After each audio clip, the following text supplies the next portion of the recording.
Hi, hey, hello, welcome to this video. It's going to be an anticipated releases. Here are the books that I'm looking forward to that release from now until the end of the year. So first we have Open Era, which I said before, it's just a male-male romance. The first openly gay tennis player falls for the number 2 ranked tennis player. He's number 1 ranked. I think something happens. They start a banter, a friendship, a little bit of rivalry. And at the end of the day, he has to decide, does love truly mean nothing in tennis? So either way, I'm here for tennis romances. Then we have Muñeca. It's a vivid surreal gothic about a queer Latina working class witch who sets out to rescue a bespelled heiress and loses control of her powers and her heart in the process. Also, I'm reading from my handy dandy notebook. So there's that. We have Dearly Departed, which is a Hades-inspired male-male romance. Hades is a funeral director. That's what they're called. And he's sent up there because I guess immortals have to retire. I don't really know in this world. And he falls for the local florist.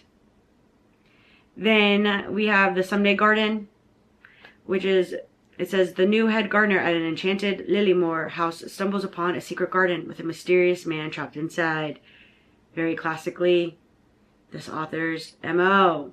Then we have Sex in Public, which is a nonfiction. It says Sex in Public offers a revolutionary new paradigm for understanding sexuality. Sex is never strictly personal, but relentlessly social, shaped by power relations and possessing outsized power of its own. I'm really excited. That's there. Because also I want to read Nasty Work. I'll also put that there. That came out this month when I'm filming May. We have Tempting Venom, which is just an hockey mafia romance. It's ridiculous. It's silly. I want to finish this trilogy out because finally this one has the romance. The other 2 in the series are MF. Lastly, we have Hold Me Like a Grudge. It just says, when a fierce rivalry between 2 professional wrestlers grows increasingly heated, neither man can fight the attraction burning between them in this dazzling debut. So that's all of June. Then we have July. We have Finish Line, which is an F1 romance by Grace Newman. I really surprisingly liked her other Formula 1 romance. It really took me aback how much I enjoyed it. So I'm looking forward to this one. It takes place, I think, in Vegas. Like a crash in Vegas happens. It's MF. So he picks her up after the crash and like rushes her, I'm guessing, to like, which is silly because there's a medical car. Nobody would be rushing anywhere, but because the med car would be there. Unless this is a multi-car crash and the med car is whatever. Either way, he picks her up. They have chemistry, whatever. And, you know, there's more to than meets the eye. And so, you know, they get involved. And they're obviously somewhat rivals because they're not on the same team. Oh, In Your Court, an tennis romance. This one, it seems to just be like misperceptions of one another leads to a rivalry itself. Much like if you read 30 Love, their misperceptions and miscommunication led to a rivalry that didn't need to exist. And boom, bada bing. Although 30 Love really wasn't, well, it wasn't bad. But it wasn't good. It was okay. Anyways, that's July. We have August. I Punched an Alien. And now we're in couples therapy, which is just a alien romance. But it's the book 2 in the, like, I want to say, like, I got drunk and ended up in a rom-com with an alien or something like that. It just, in this world, was she human? Did she get captured from Earth and then end up on this, like, new planet with these other aliens? Yeah, so I think they're on like a new planet and they're just trying to, you know, live life. Anyways, they fall in love and whatnot. So that's book 2. We have Back for Blood, which is a sequel to Never Whistle at Night, which is just short stories about indigenous like folklore or indigenous like horror stories. And so I read the compilation of book 1, and so I'm really excited for book 2, the sequel. But I Hate Him, which is an romance between a hockey golden boy and an academic golden boy. Plot twist, the hockey boy is smart and is going up for the same academic accolades as the academic golden boy. I'm excited. I hope that I like this one because I read the other book. I got an arc for the other book. Like they were roommates or something like that.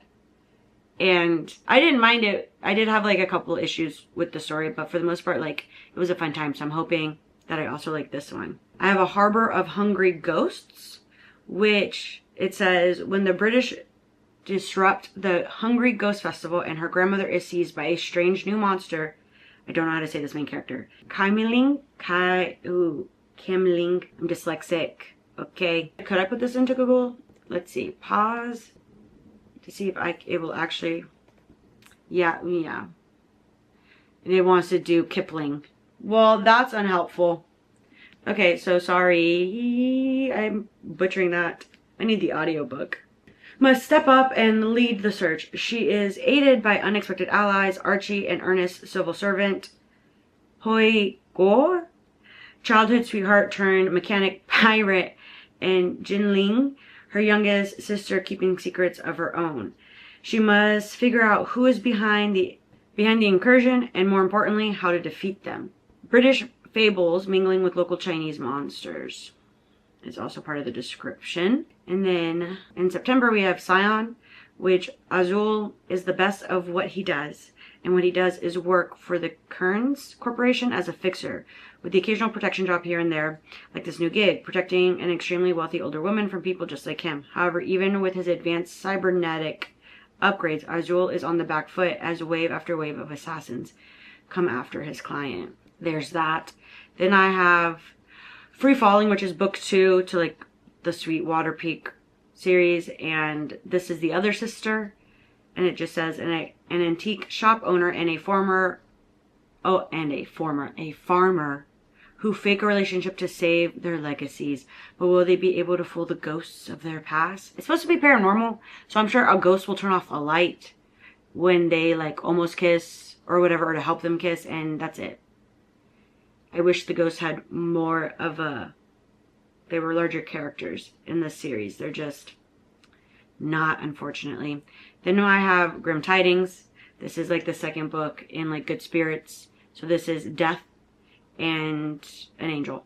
That's it. Then for October, we have the Fall Fix Up. The Fall Fix Up. Or like she has a place that needs fixing up. Like she inherits it or whatever, and he, I think, is the fixer-upper, and so he's like, well, I need a place to stay. So she's like, well, you can stay at my place, but it's just, you know, it needs to be fixed up. And he's like, cool, let's trade. I'll stay at your place, fix it up. They fall in love. Boom, bada, bing. Then, of course, book 3 in The Villains, which is Victorious. I don't even really know how to describe this. This is if people purposely gave themselves superpowers by believing in the theory called extraordinary, that like life-altering and near-life death experiences give you superpowers. Book 1, that's what they're doing. They're trying to become superheroes. And book 3, I read the first 2 like 3 years ago at this point. So they go on their adventure. They're not great people. I don't know if we're in store for Victorious, but a ride nonetheless. And then of course, like everybody else, I'll believe in anything. The annotated scripts, I'll be there soon as my Barnes & Noble opens. Although they never have anything fully stocked on release day, which is a bummer. I have nothing for November. I didn't see anything that I was like interested in. So if you know something interesting based off this that you think I might like, feel free to drop that in the comments if your heart desires. Then for December, literally the only thing I have is Lightning and Thunder. I've read this like 4 of these authors' books, and they're a fun good time. I think their most popular one, or the one that I think like went viral, was like something Christmas. I don't know. The Nightmare Before Christmas. That's what it was. And this one is just Lightning and Thunder. It says an action adventure rom-com where the descendants of gods protect humanity, and Zeus's snarky, vigilant heir is forced to team up with the globally beloved descendant of the war. Ooh. So that's for December. That's all I had. And now, I guess, let's switch it to my 2027. All right, now I have this handy dandy notebook. For 2027, I'm excited for Longtime Listener, which is just book 3 in like the heartstrings, like interconnected standalones. I think this is like the main boss of sorts with the radio company. Yeah, and then like I think like a corporate takeover. So it's like rivals to lovers, I guess. Then we have the Song of Sugar Song of Sugar Sparrows, which seems to be, it's the next installment of The Wayward Children, but it seems to be a prequel because this deals with Sumi. And Sumi you meet in like book 1, 2, and 3. And so we're kind of going back because this is supposed to be Sumi before she ends up at the School for Wayward Children. We have Joyful Ever After, which is, I believe from what I can understand, novellas of like, I think they take place during like spring, summer, and winter maybe. And it follows our 2 couples, but then also the side characters. So you follow Christmas and Halloween. And I think they're possibly getting engaged or whatever, and they have to figure it out. And then you follow St. Patty's Day and Christmas. And then you meet Easter, but you've already met Easter before in the books. However, she was betrothed to Valentine's Day. And now I think we're going to switch to the princess of St. Patty's Day. That's really exciting because I want to see her story, and I also would enjoy seeing like a little side note. So then we have Crave the Villain. This is just the 3rd book in this trilogy of romances. This trilogy of sorts connects the Mafi hockey romances with like the Gods of Legacies. If you're like in this universe, if you read them. But yeah, I'm here for the very last It's on the docket. Then we have, well, like everyone else, of course, I'm waiting for Unrivaled. Because who isn't?